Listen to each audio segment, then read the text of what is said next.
After the Geneva joint statement was released, many immediately started debating who won or lost the trade war, fixating on tariff rates, calculating how much each side charges, and who gained or lost more.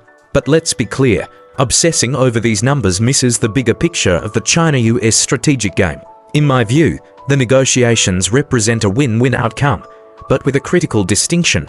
The US conceded defeat in the trade war itself while still securing some of its goals through the negotiations. 1.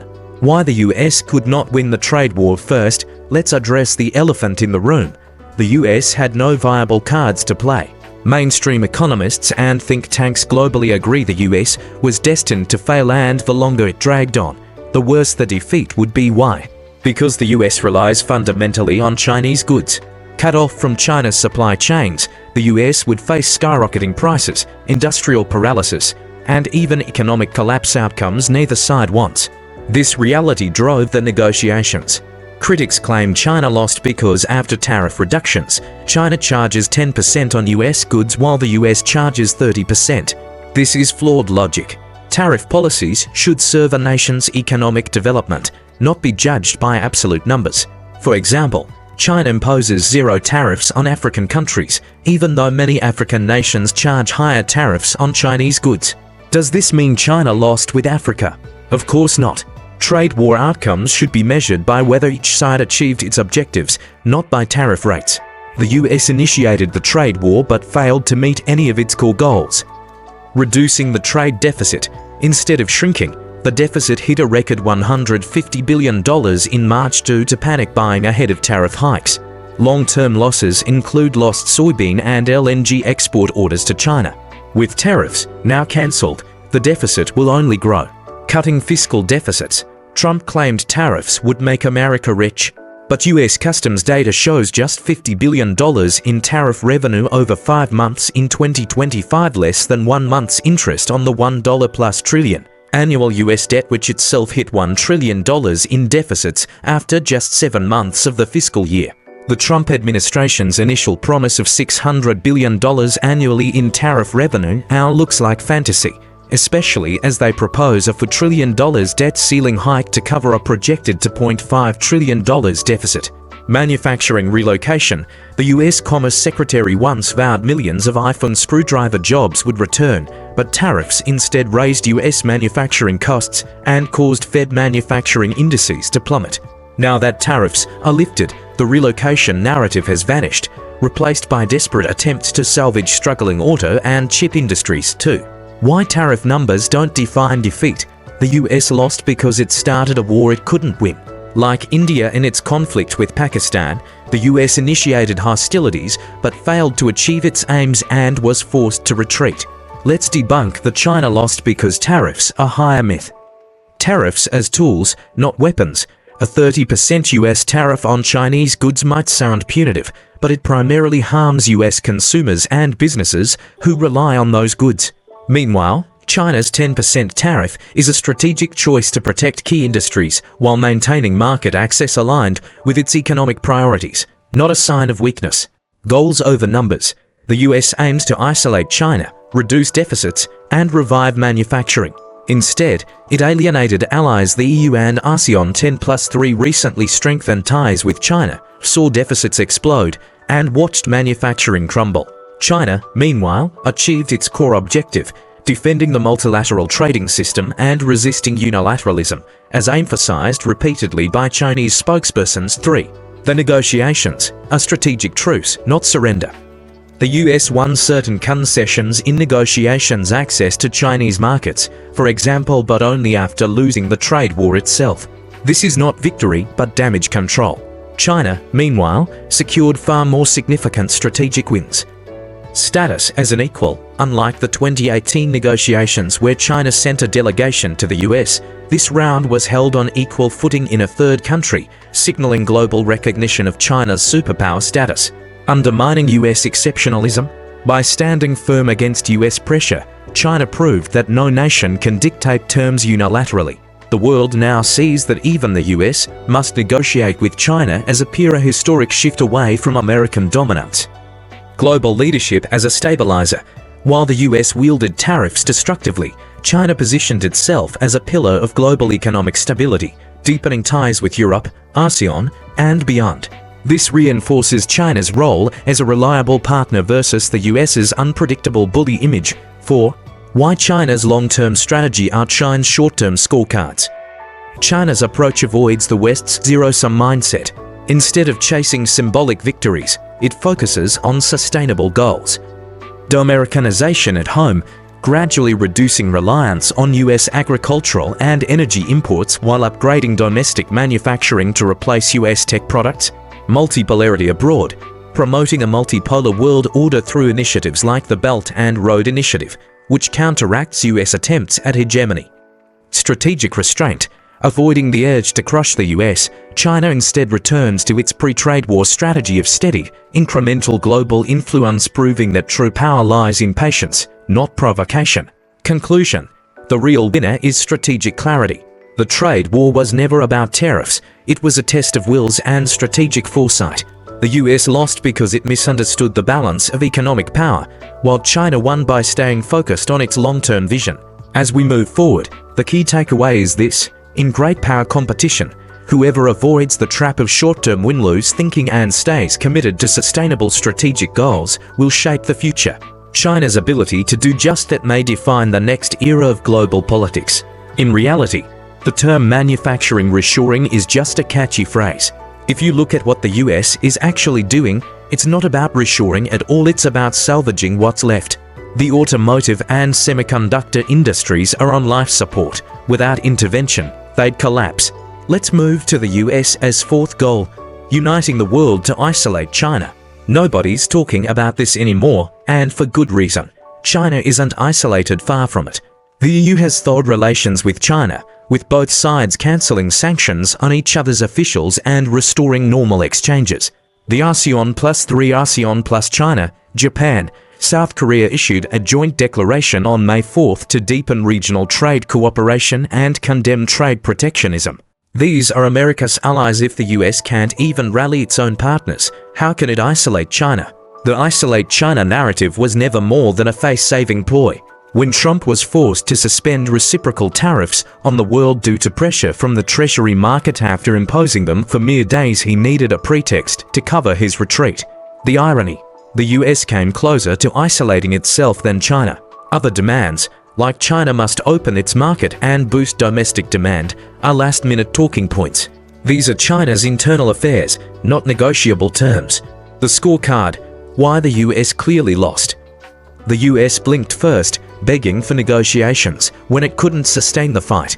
Not a single one of its core objectives was met, and that's a defeat by any measure. Now, let's examine China's goals, repeatedly emphasized by Chinese spokespeople. 1. Oppose unilateralism, protectionism, and economic bullying.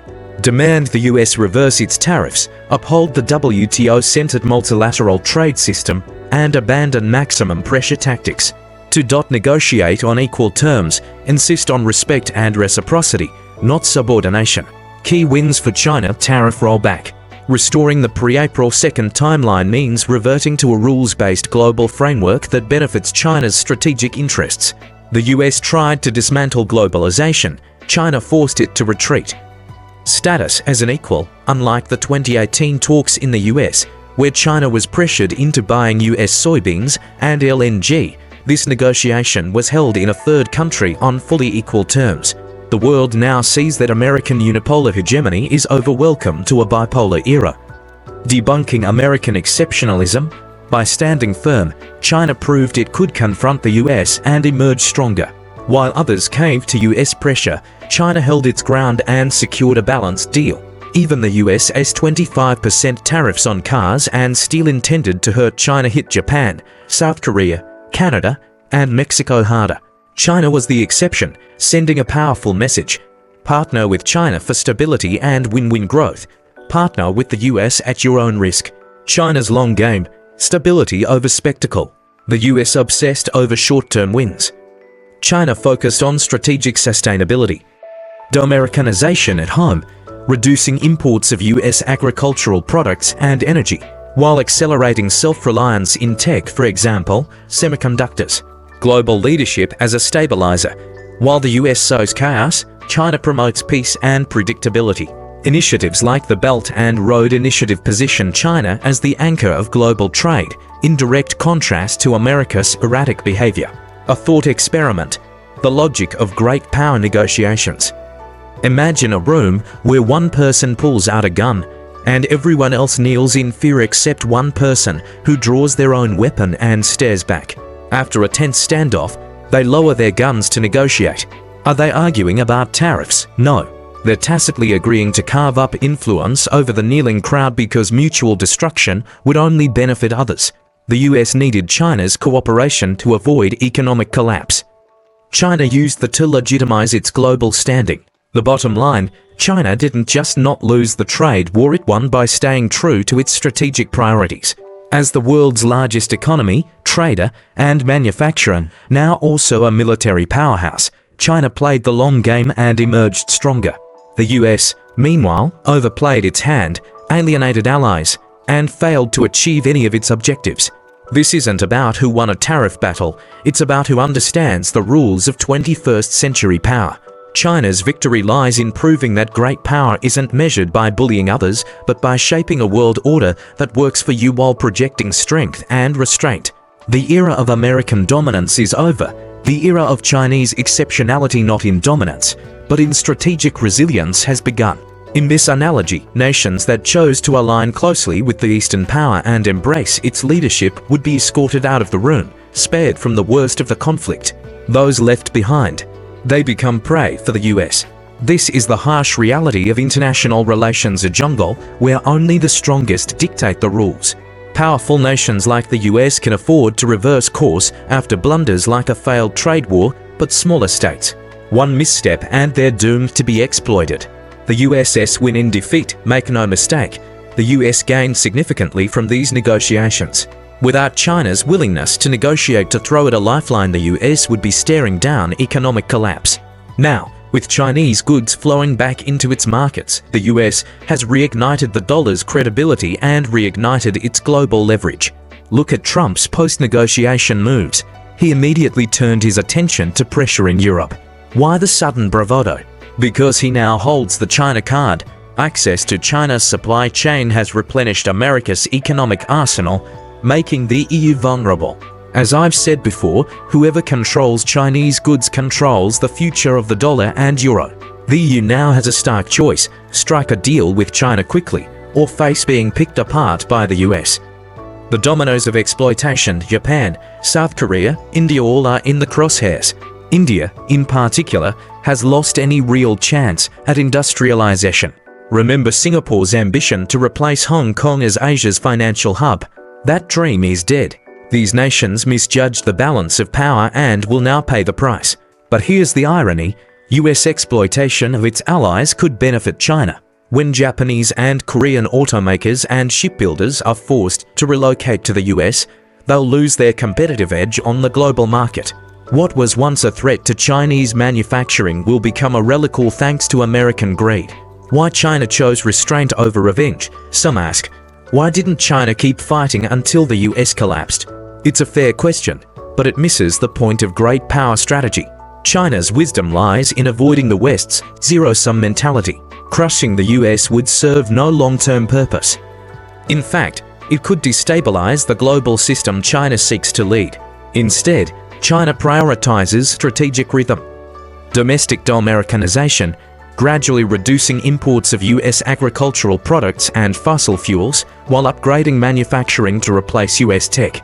Export diversification, cutting reliance on the US market by deepening ties with the global South.